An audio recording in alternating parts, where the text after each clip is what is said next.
Tim and Tony podcast brings you the Mild Manner Movie Review with your hosts, Tim and Tony. On this week's episode, we will be talking about Caddyshack, along with everything else happening in the geek world. Are you not entertained? But tonight, we dine in hell! Great Scott! You play ball like a girl! Are you good? We're on a mission from God. If life finds a way. I have come here to chew bubblegum and kick ass. And I'm all out of bubblegum. Yippee-ki-yay, motherfucker. We came, we saw, we kicked its ass.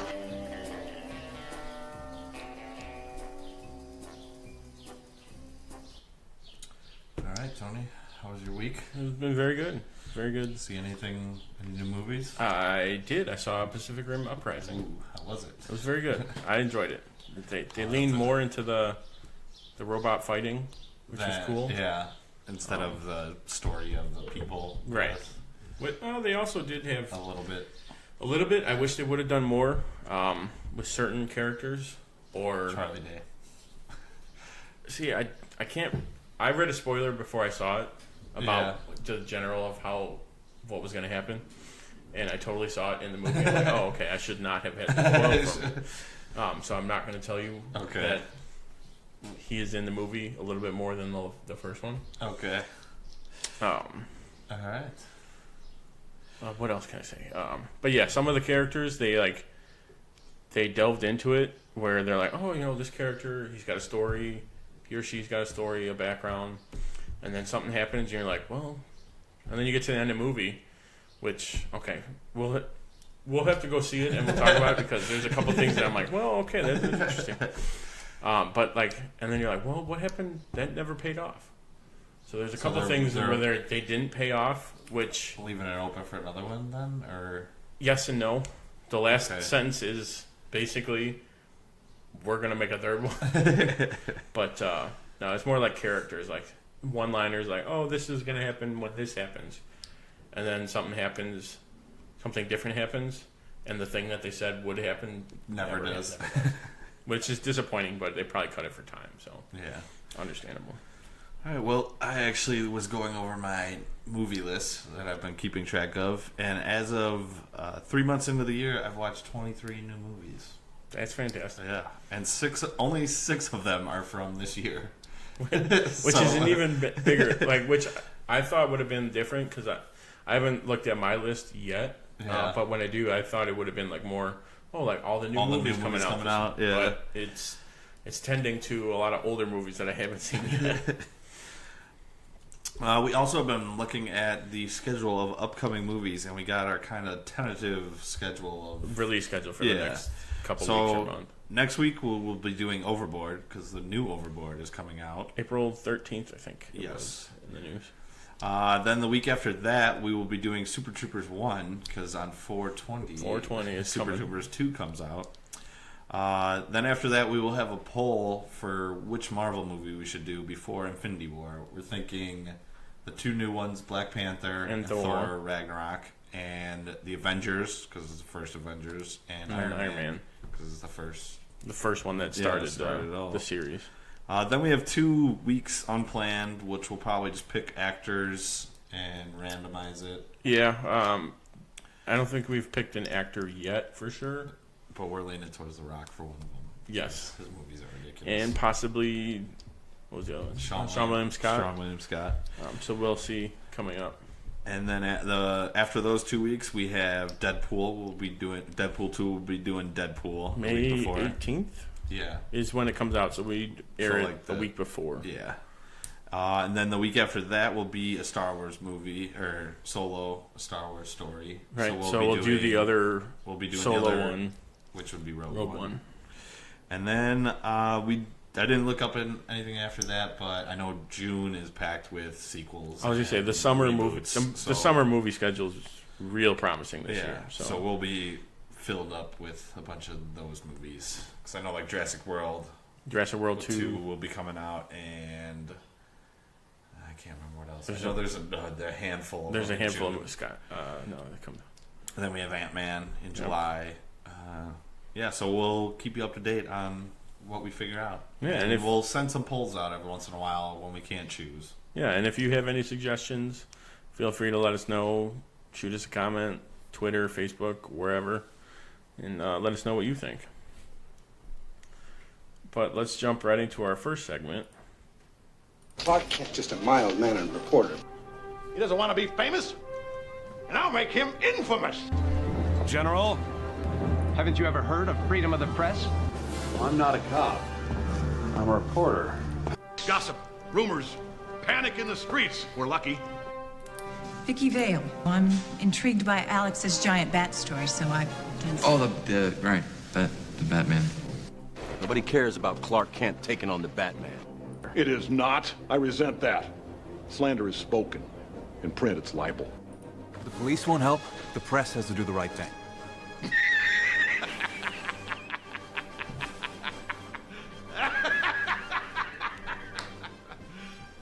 You serious? First up on the docket, Clark Gregg / Agent Coulson is going to be appearing in the Captain Marvel movie. So this is in the 90s. So. Right. So I'm surprised we didn't think of this earlier. No, Nick I don't Fury know. Was going to be in this. I don't know. I did read that people think that it's going to be in an alternate universe. I've read that because that would explain how Coulson's never brought it up before in S.H.I.E.L.D. That would explain how he's never brought anything up. Because he's never. Yeah, but we don't know for sure what extent he's going to be in the movie. Like right, he might not even meet her. Right, he just might be talking to Fury, and yeah. Fury's like, I might be onto something or something like that. I found another thing that I might need to send you to or something. I might need to send you, and she ends up going into space after, so he never meets her or something like that. I've also seen like a fan campaign started to try and get May in the movie. Oh, that'd be awesome. And she was tweeting it. She's like, yeah, I'm all for it. That's awesome. That would be. That would be cool. Yeah. All right. Next up, we got the cast of the animated movie Death of Superman has been released. So it's pretty much similar to all the other animated, the New 52. I was just saying the style looks exactly the same. Like, I'm trying to think of which one, but now they're all blurring together. Yeah, they're sticking with was it War? It's like that cast. Yeah. So Jerry O'Connell will return as Superman, and Rebecca Romaine, who's his wife in real life, will be playing Lois Lane. Really? Oh, that's what that explains the drop of Rebecca Romaine's Stamos. And then Rainn Wilson from The Office will be Lex Luthor, which is awesome.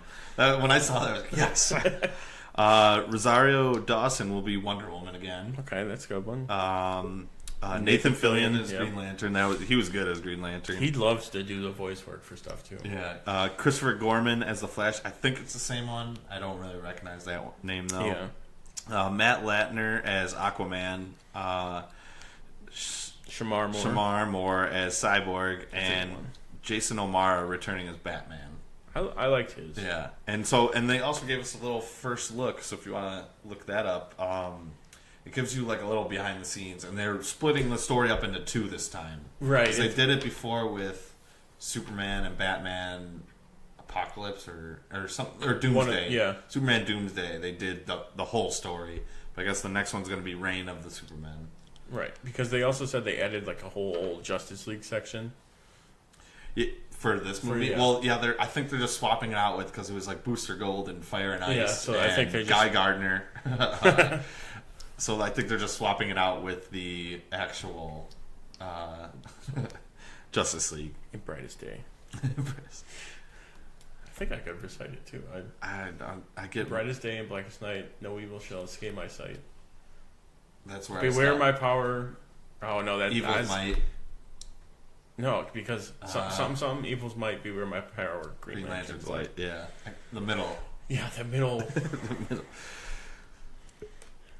And then next up, X-Men: Dark Phoenix and New Mutants are getting delayed because of reshoots. Which, I mean, reshoots are always a part of the thing. Yeah, that's we knew new. New Mutants was getting delayed already. Yeah, they already said that. So it's probably just tightening. Dark Phoenix was supposed to come out in the fall, wasn't it? So now I think so. Yeah, they've pushed that one. Yeah, which that one, I mean, after Apocalypse, and they're which isn't terrible. It just wasn't what it could have been. It wasn't either of the last two movies that they had, which were really good. Yeah. And they're doing the whole Dark Phoenix thing again. So I mean, we've already seen it. So let's see how different this one could be. And they need to lean into the comic book story, I think. Yeah, they should take more of the source material, even though some of it's more ridiculous. Yeah. But that's how it. All right, next up, Netflix to make a live-action movie for Where in the World is Carmen Sandiego, starring Gina Rodriguez from Jane the Virgin.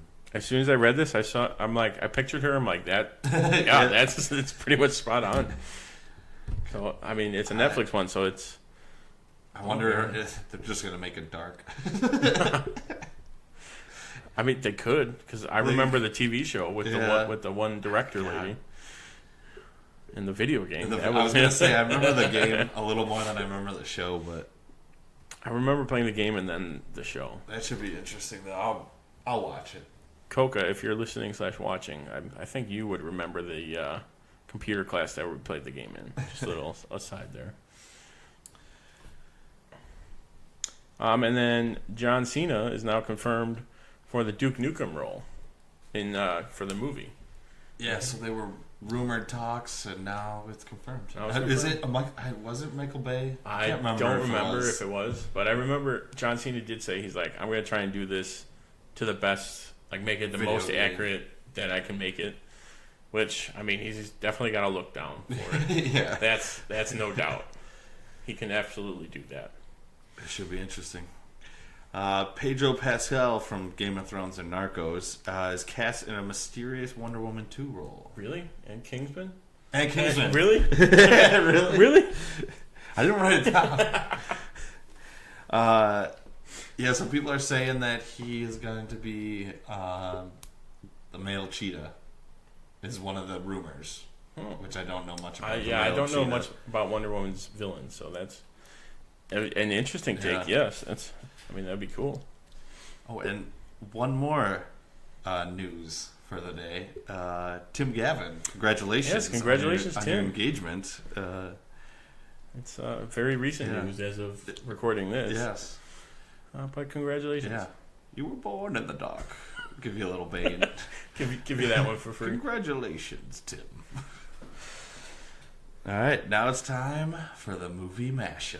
He did the monster mash. The monster mash. It was a graveyard smash. He did the mash. It caught on in a flash. He did the mash.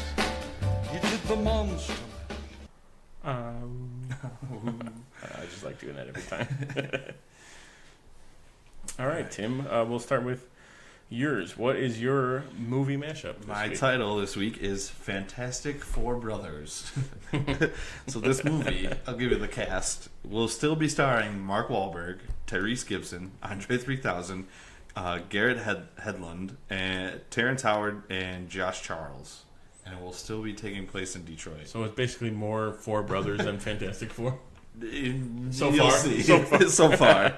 I'm excited to see what you got here. All right, so four brothers from Detroit head back to bury their mom after a trip to space where they were exposed to cosmic energy clouds, and this has given them superpowers. Now they have their superpower to get revenge on their mom's murderer. Mark can stretch his body like rubber. Tyrese can engulf himself in fire and fly unaided. Andre can become invisible and generate force shields. Garrett becomes a rock-like creature with superhuman strength and durability. They have to go around the cops and deliver their own brand of justice to find the killer, while Detroit Police Lieutenant Green, played by Terrence Howard, and Detective Fowler, played by Josh Charles, are working the case. I'll give you a little spoiler. Detective Fowler also has superpowers of superhuman strength and the ability to produce bolts of lightning. He calls himself Detective Doom. And tries to stop the brothers from finding out the truth. Nice. I think that's what we should do, is like do the cast and then like a synopsis of it. Which I didn't do for mine this week, but yeah, I could just picture Mark. Fantastic. Just Mark. Oh man, I stretch. Like, oh man. Say hi to your mother for me. Say hi to your mother for me. All right, so my movie mashup this week is going to be a fairly recent one, kind of inspired by recent movies and one of the reviews we did recently, but it's Jumanji, Welcome to the Rock. Both can be a pun on his name and and the Rock itself. So I'm going to keep the cast of Jumanji. So, The Rock, Kevin Hart, okay, Jack Black, and wow, how am I blanking on her name? Nebula. Yes, what's her real name? I'm so bad because I like her as an actress too. It'll come to me. Karen Gillan. Yes, Karen Gillan. Because there's the two, not the Scully one. Gillan. Karen Gillan. Okay, sorry, Karen Gillan. So they're still like the Avatar characters. Okay. But instead of being in the Jumanji world, they have the world is Alcatraz. As like when it's still, so they have to like get out, so they have to escape, which is impossible. So it's like the hardest video game ever. Okay. I feel like you need Sean Connery in there. Oh, he's still he's the fifth player. Oh yes, he is the. I like Jonas' and he's character, really but old. We're switching him. Yes. And then the NPC character that they meet in the new Jumanji is Nick Cage. Okay. The one who gives him like all the tasks. So he's absolutely still in it. Absolutely still in it. But it's more kind of like the movie Escape Plan with like Sylvester Stallone and Arnold Schwarzenegger. Where they have to like devise a plan, get out, and it's all while like they get sucked into the high school kids. Instead of getting detention, they get arrested and go to jail. So we're going dark. We're going full out. Or it's just 4 convicts instead of high school kids. Okay, they get pulled like they get light duty, and they're like, "Oh, go clean out that closet we have." Yeah. Okay. All right. And Jack Black's like the flamboyantly gay prison guy that's in like every prison movie. So like Tracy Morgan's character in Longest Yard. Yeah. That's exactly who plays him. Actually, on the other side is Tracy Morgan. I like where this is going. See, we got something here. We got something. That's the point of this, is to see where we can go and get there. That's a good one. I like that. So next week, I think we're going to go back to a dynamic book duo. And we're going to be reading The Widening Gyre. Widening Gyre, yes. By Kevin Smith, his second Batman book. I think we're going to try to, as we go back to DC every week, I think we're going to try to finish the stories that we've had. Like Death of Superman. Superman. Did we read Red Sun? Or did you just lend that to me? I just lent that to you. Okay, I read that. I really like that one. We'll have to do that one. We'll have to do that one soon. Yeah, so we'll be hopping back into that, and we'll be doing Widening Gyre, and then the week after we'll be back with Movie Mashup. All right, so it looks like it's time for some TvT Trivia. Truth is, I am Iron Man. I'm Spartacus! I'm Spartacus! I'm Batman. I'm Wayne Brady Betts!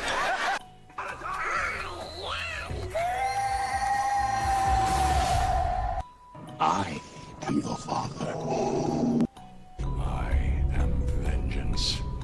I am the knight. I am Batman! I am the Clit Commander. I am Groot! Yes, I'm Batman. I'm rich, biatch!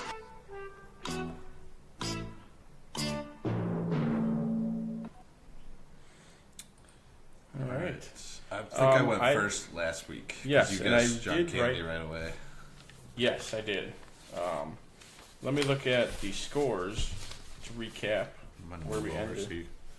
I can't cheat. That's actually a good idea. Let me just find it in my notes here because everything's out of order. It's in backwards order, which I should have thought of, but I never do. I always forget. All right, here we go. Now I lost my timestamps, but we'll cross that bridge when we get there because we got a while. So last week, Tim, you ended with 58.49 points, and I ended with 54.81 points. So I'm still down 3.68 points. So I'm catching up, but slowly. I think after this week, you're going to get a bigger lead. You never know. I never know. Last week was another surprise with the first one. So Tim, okay. I'm doing the scores 1, 2, 3, and then Bonus. 1, 2, 3. Sorry, I talk out loud. But just letting now you in. You know what. Just letting you in on the process of what's going on in my head. All right, so you can go first with your Who Am I? Okay, my first Who Am I? Let me open it back up. Come on. This movie is based off of my experiences being a caddy. So I kind of threw you for a loop, but it's kind of an easy one as well. So Brian Doyle Murray. You get 3 points too because that's mine. Really? Yeah. You did it. Nice. All right. Hell yeah. I had. What's your other? My other ones. I voiced a popular character in one of my Tony's favorite holiday movies. Which he plays like the. It's in like Frosty Returns. He plays the guy who like wants to get rid of all the snow. Yeah. I don't know why I latched onto that, but that's one of my.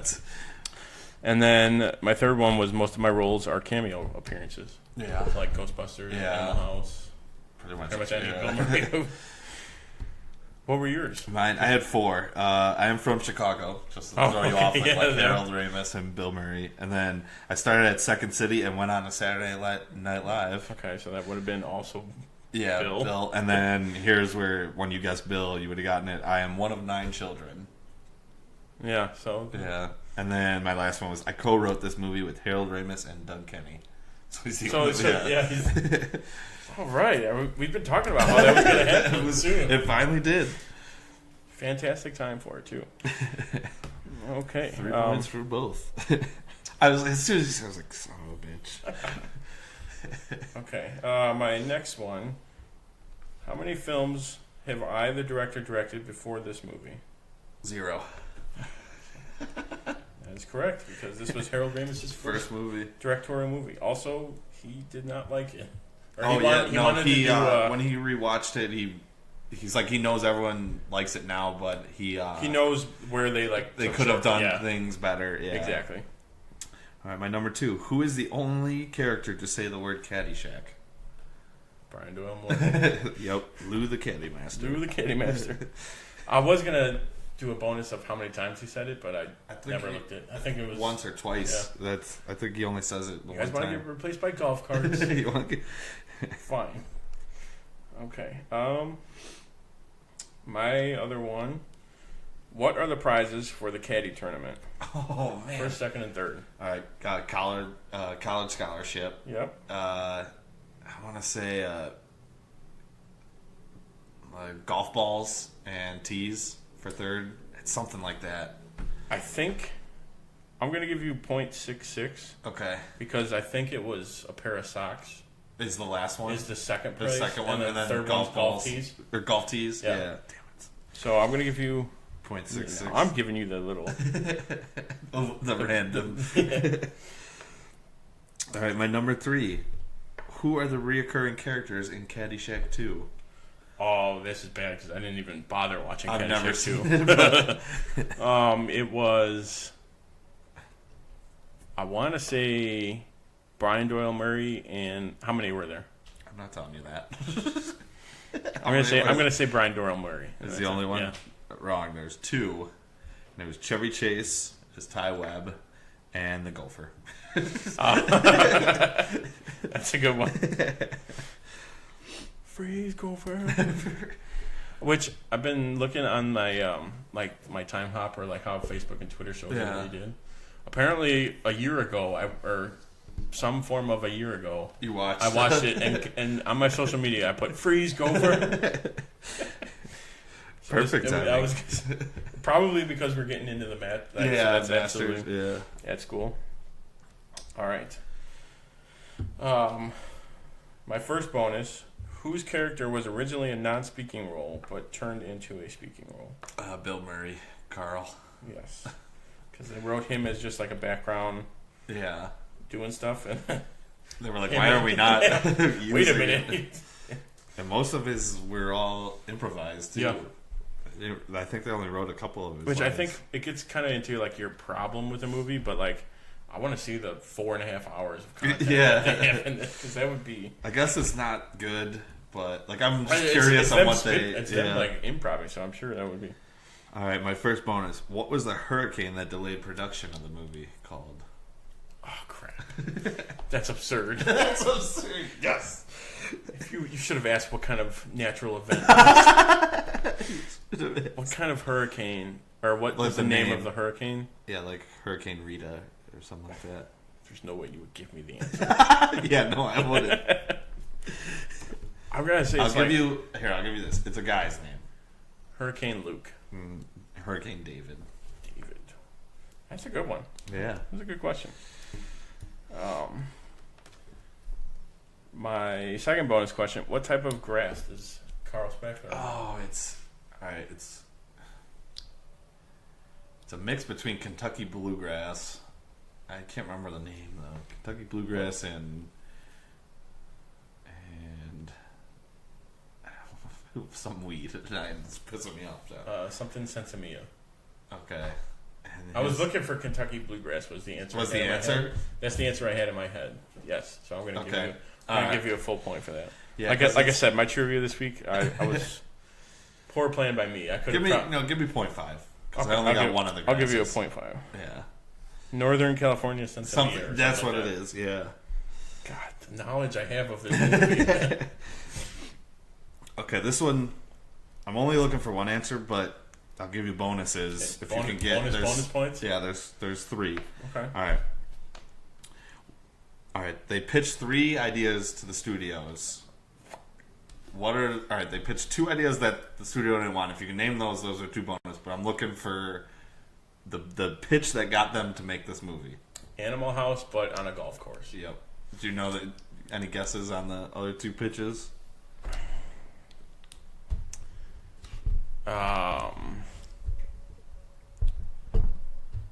No.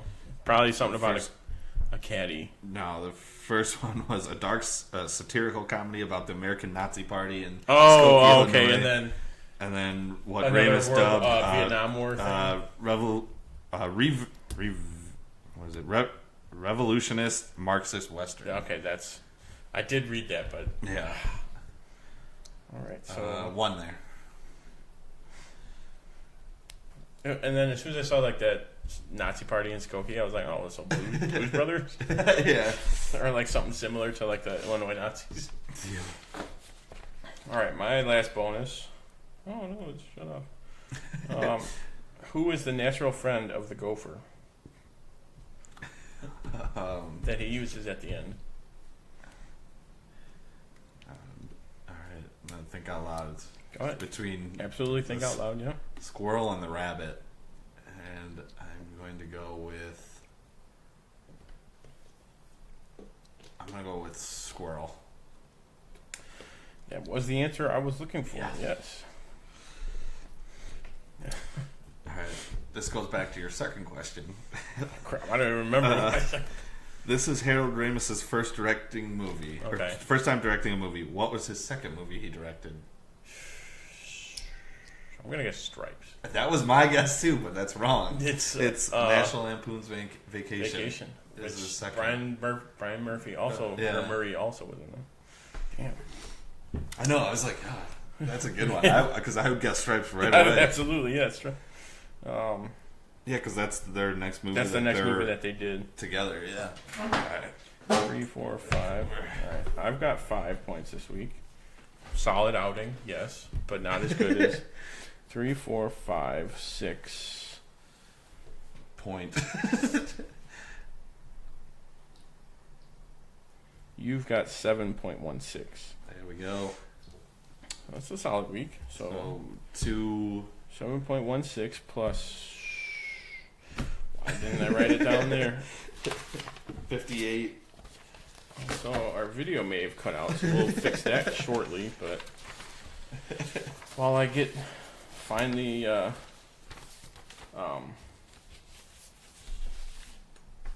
what am I trying to think of? Trivia scores. That's what I'm trying to. Rankin baseball trivia. There we go. I've literally just got papers everywhere. Now you lost this week. Okay, there we go. All right, so 58.49 and 54.81. So you have 59.81. 58. Yes, thank you. I have 59.81. Quick math by Tim there. Very nice. And 58.49.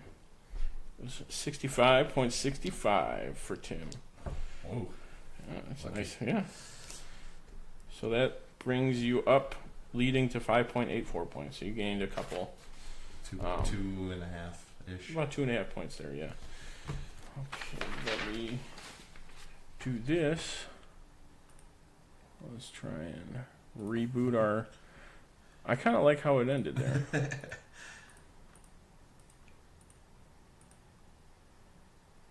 There we go. Let me make sure you guys can see everything here. Sorry for the inconvenience, but look at that. Now we're back. We're back. Okay. Next, it's finally time for the main event. The moment you've all been waiting for. Our review of Caddyshack.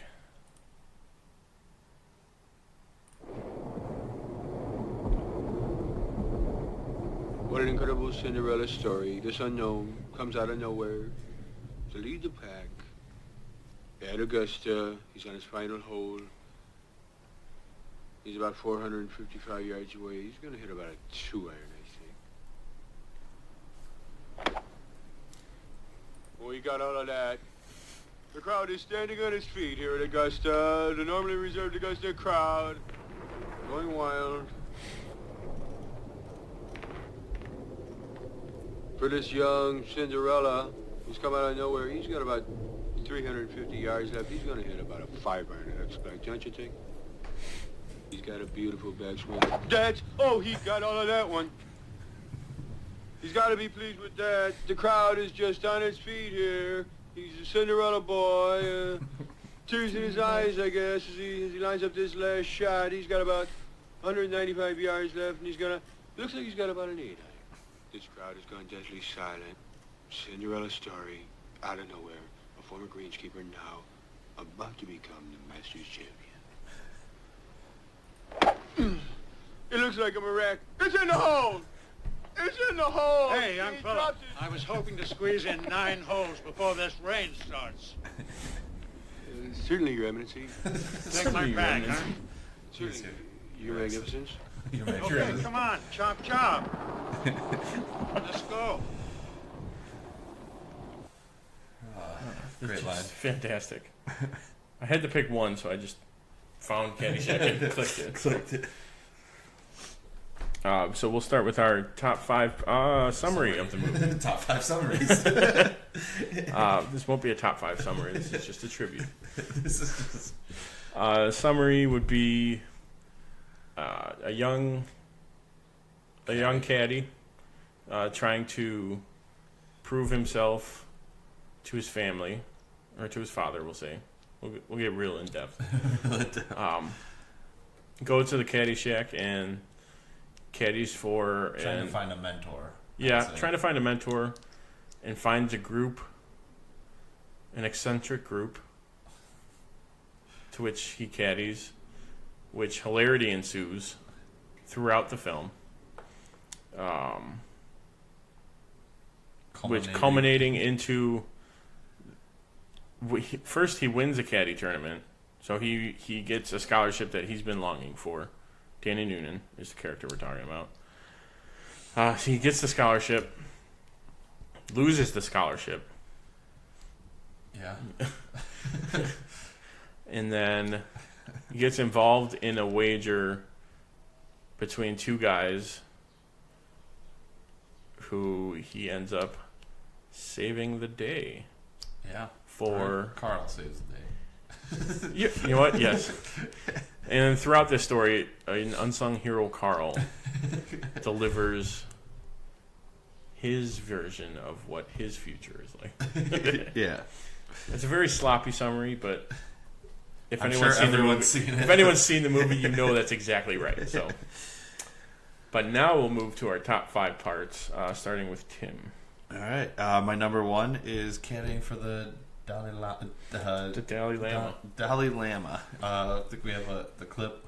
This is my favorite scene. So I jump ship in Hong Kong, and I make my way over to Tibet.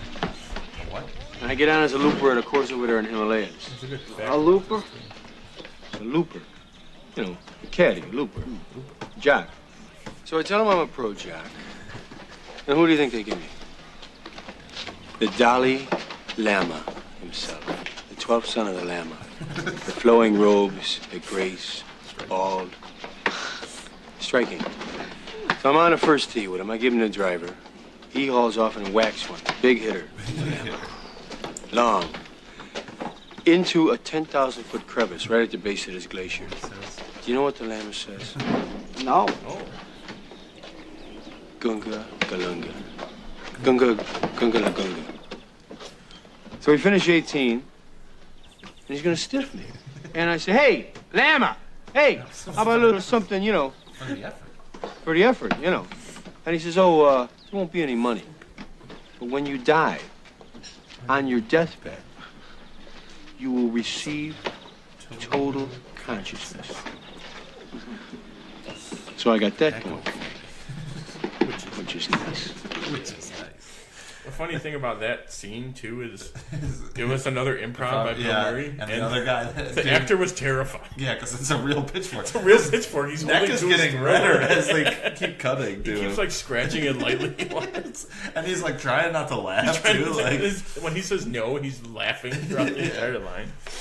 Yeah, that's one of my favorites. Then my number 2 is Ty and Carl's only scene when he has them smoking. Cannonball. Hit it right back. Hit it right back. You could play 36 holes on this and then get stones out of the bejesus. Which that too was like a scene where And that's one of Harold the Ramis near end scenes they filmed too, because they were like, we don't have these guys together. He's like, these two have never acted together besides SNL. Yeah, they had they a probably feud in SNL, so they wrote that scene. Yeah. The next one is the dinner scene when Rodney Dangerfield shows up. What is this? The walk of the living or the dance of the living dead? Someone step on a duck. Just some of those lines are great. He is fantastic throughout this. And then number 4 is after the Cinderella story, the Carl and Bishop scene when he's caddying for him. I don't think the real heavy stuff's gonna come down for a while. It's like pouring. That line is I just love when he gets struck by lightning and Carl puts the bag down and just runs. He just like looks around as anyone watches and runs. And just takes off. My number 5 is Carl watching the women golfers. Oh yeah, bark like a dog for me. Oh, you're wearing green? You're trying to hide from me? Cleaning the ball, yeah. And then what is he digging the hole too? Yeah, he's like digging the cup hole. Yeah, those are great. And then my honorable mentions is Kenny Loggins doing the intro. The intro, yeah. Archer. Kenny Loggins, his favorite. Kenneth Loggins. Danger Zone. Let's see. My top 5 parts. Number 1, also the Cinderella story. We played the clip for the intro. And then my number 2 favorite part. This is the end of that scene, but it's the end of the scene when Lacey goes over to Ty's place. He's got the checks over there. I was born to lick your face.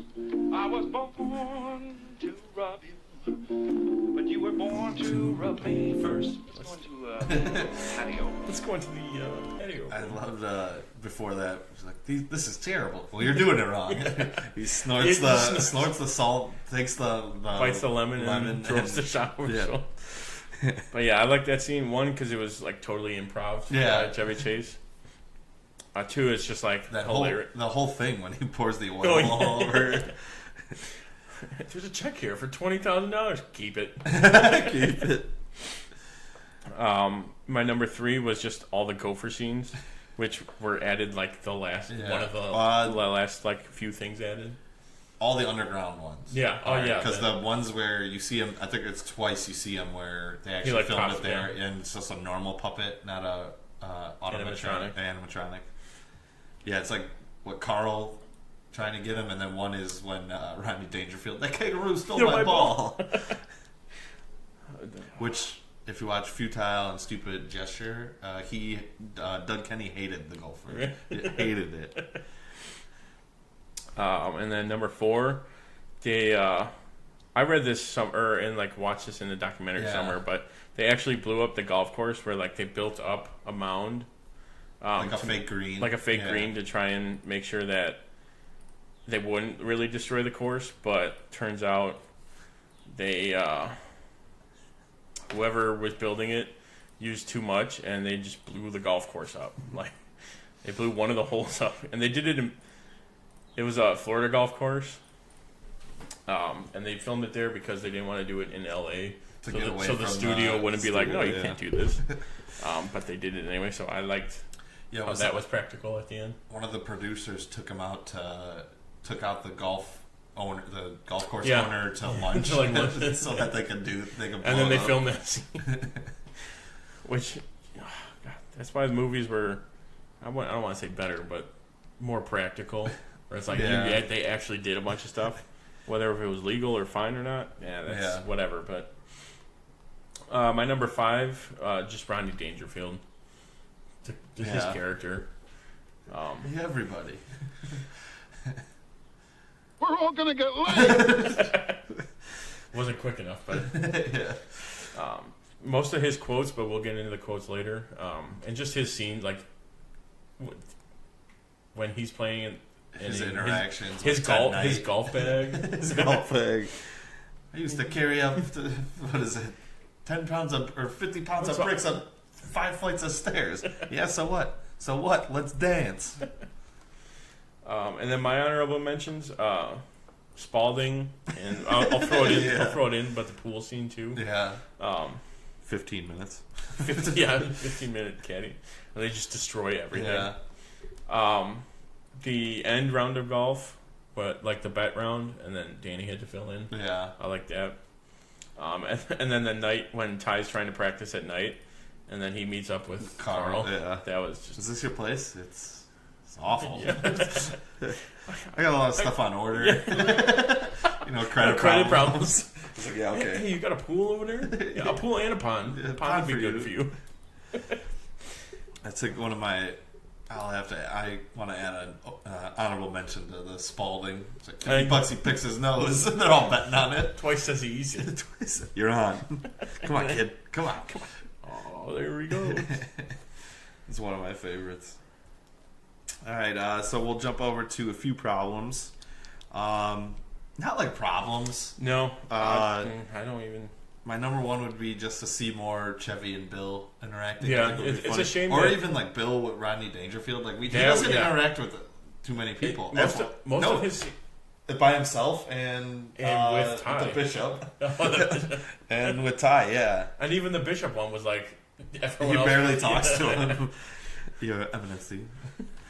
And then, like, my number 2 would just be I'm curious to see what the 4.5-hour movie looks like. Absolutely, that's what I was alluding to earlier. Like, just seeing that cut, or even like the first cut of that they had.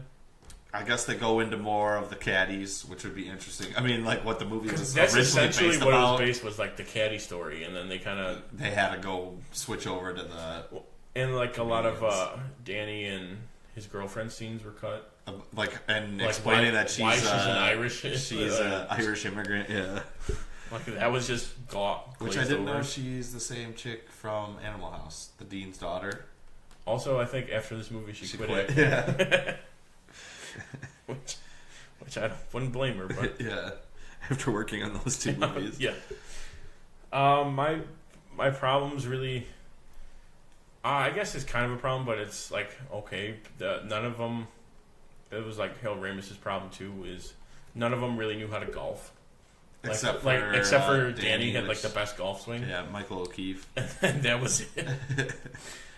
Bill Murray's wasn't bad though. It wasn't but he was doing it goofy on purpose. Though, oh yeah, but I mean even that was in real life. Even that was better than Chevy Chase's.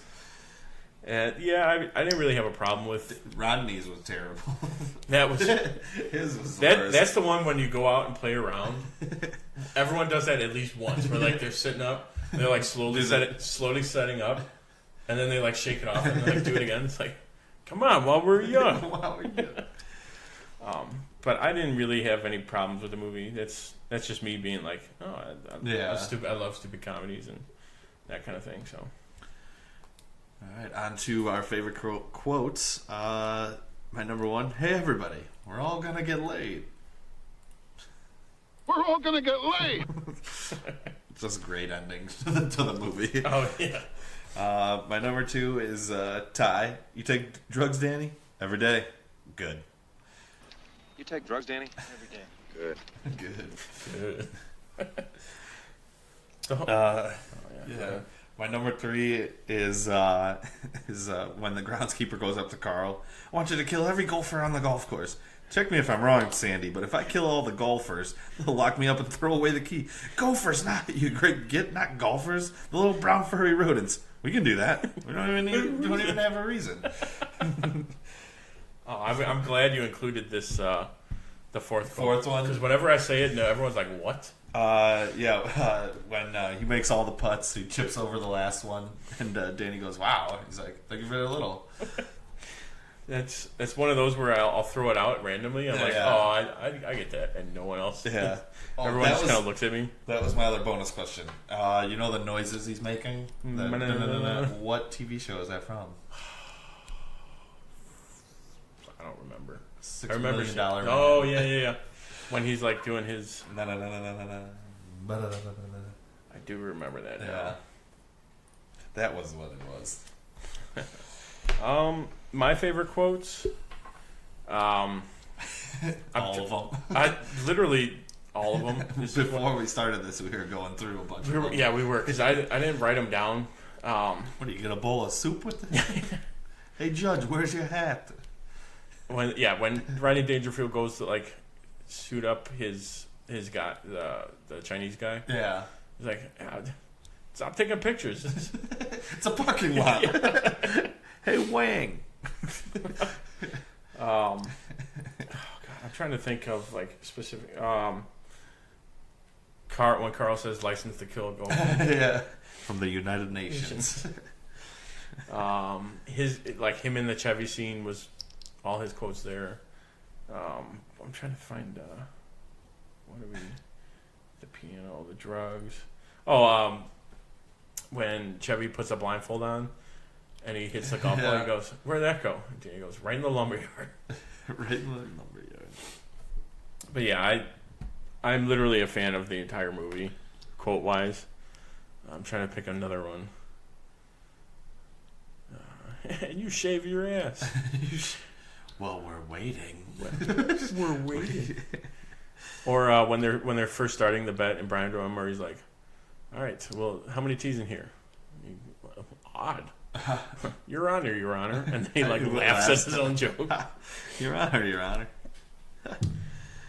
But yeah, those are my specific ones. But really, you can just pick. You can pick a scene in the movie. Cinderella story. The Dalai Lama. Himself. 12th son of the Lamb. 12th son of the Lamb. Ball striking. And then usually we'll have our next segment, which is recasting, but we both kind of agreed on this one. Yeah, where you can't. They tried in Caddyshack too, and it clearly didn't work.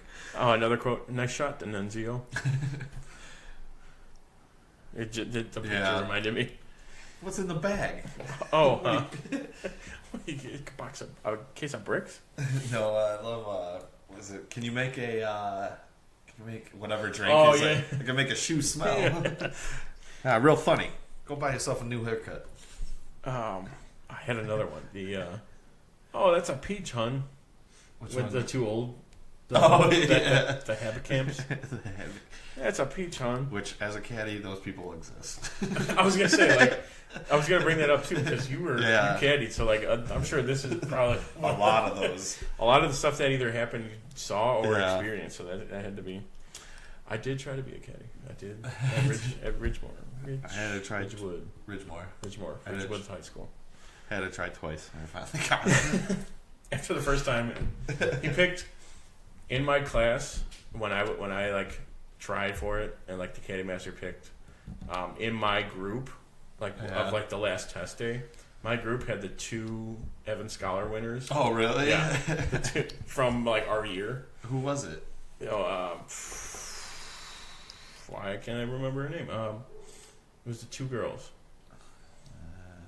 and I know who they are. But I know who they are because they both won the Evan Scholar, and they both went to Marquette. Marquette. Yeah. So I'd like to say I was a top-notch contender. I trained with the best. I'll tell you later. Later, yeah. I'll remember it later. All right. Any final thoughts? Just that. I love this movie. I would recommend. I haven't seen it in a while. It came out our senior years, like 2009. Is Inside the Story of Caddyshack. Very good. Any documentary or insight into like how they did this one, or A Futile and Stupid Gesture does a little bit of it at the end, and they show some of the. They don't really show it, but like they show the beginning of Bill Murray's doing the Cinderella story scene and of like stuff how like he that. was getting into everything. Yeah. Yeah, it's just a good movie though. It's fantastic. Especially even though it was critically panned when it first came out, it was awful. If you were looking for like a solid, well put together movie, it's not. And back in what was this 80 when it came out? Roughly. I think it is 1980. I think it was just because it was compared to Animal House. Yeah, it came out right around. They're 2 very different movies though. Right, they are. I mean, they have the similar elements, but it's funny because at the end of Futile, Stupid Gesture, he's like. You realize, like, he dies in the end. Yeah. Like, right after Caddyshack, like a year after Caddyshack or so. Ted Knight, right? Doug Kenny. Ted Knight died right after. Yeah, he did. Right after this too. But they were like talking. He's like, because he got really pissed at Caddyshack. He hated Caddyshack, Yeah. and he's like, and the one guy that's narrating is like his older self if he wouldn't have died. And he's like, hey, if it makes it feel you any better, like. People love this movie now. Like most people's favorite movie. Like, especially if you're a golfer, definitely check this out. Yeah. And the Masters starts in a few days, so I think when we post this, it'll be 2 days away. Yeah, should be. Or 1 day from the Par 3 tournament. So I'm sure everyone's getting ready by watching Caddyshack. Oh, absolutely. That and probably some other movies on our ranking golf movies list. Yes. Which is where we're going to go now. So I'll start with my top 5 golf movies. Number 1, Caddyshack, of course. Absolutely. Number 2, Happy Gilmore. The other most quoted golf movie ever. Yeah. Number 3, Legend of Bagger Vance. Matt Damon and Will Smith. Great movie. Number 4, Greatest Game Ever Played with Shia LaBeouf. That's a fantastic. This used to be. I think I watch it before I golf. Honestly, I think the first time I saw it was like 2 years ago on Easter. So like basically 2 years ago this week or this general time. So I remember we were at my grandparents' house and Greatest Game Ever Played from Blockbuster. Yeah, that's how old that was. That's old. My number 5 is Tin Cup. Kevin Costner and was it Rene Russo? Rene Russo, yeah. Yeah, great movie. And Cheech. And then my honorable mention is 7 Days in Utopia with the guy from Tokyo Drift and Friday Night Lights. Okay, I know. Lucas Black. Lucas Black, yeah. And Robert Duvall. Ooh. Yeah, and he teaches them how to golf. How to golf? Well, not how to golf, but like competitively golf because he was a pro that had like an explosion on the course. Oh, okay. And, like got like a 14 and just quit the tour and went to Utopia and 7 days learned how to play again. Very good. I think it's on, or I might have watched it on Netflix, or I watched it on something like that. But yeah, I'll have to look it up. Because my top 5 golf movies is a top 3. I'm just gonna leave it at that because I'm sure I've seen other golf movies, but for what it's worth, these are gonna be my top 3. So my number 1, Caddyshack. Obviously, there's really no debate there for me. My number 2, Happy Gilmore. So our lists are pretty similar. The other most quoted, just like when I was young, it was on TV, or like my dad was watching it, and I'm like, oh, this is hilarious. Like, a young Adam Sandler. And then my number 3, the greatest game ever played. Like I said, I think I saw it like 2 years ago. I like started in the middle and then watched the rest of it, and then I went home and started it over again and watched it all over. Great movie. It was just that good. True story. True story, and I like Shia LaBeouf as an actor. Like, I'm gonna say it, yeah. I'm gonna say it. Deal with it, everybody. I like him. All right. That has been our show today. Hope you enjoyed it. Don't forget to subscribe to our YouTube channel, Tim and Tony Talk, and leave us a comment. You can also find us on iTunes, Stitcher, and Google Play, and TuneIn. So make sure to rate us.